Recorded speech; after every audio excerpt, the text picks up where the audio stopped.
me, Sir Prayas, CEO of the American Communication Council, Noshirapur. Today, once again, I am here to teach you the pronunciation rules. So today, I have selected the rule of the C, that whenever C is written in any kind of word, how it is pronounced. Basic sounds of C. Whenever C is written, it is two sounds. First of all, it is pronounced K, and second is C.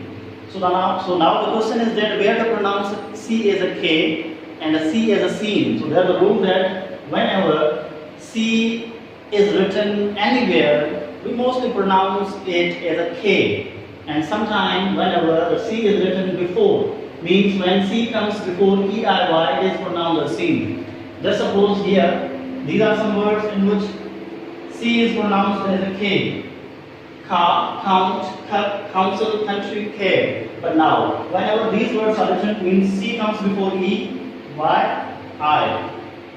Then these are the words which are pronounced as C as a scene. Center, cylinder, civic, civil, cycle. Okay, mean this is as a scene, but C, this is as a K because it comes before L and this comes before Y. There's a rule that EIY, C comes, then it is as a scene. Cycle, cyclone, cyclone. Mean this is as a K because it comes before L. So this is a simple rule that whenever C comes before EIY, it is pronounced as a scene. Otherwise, it is pronounced as a K. So thank you very much. Thanks for clicking this video. Thank you.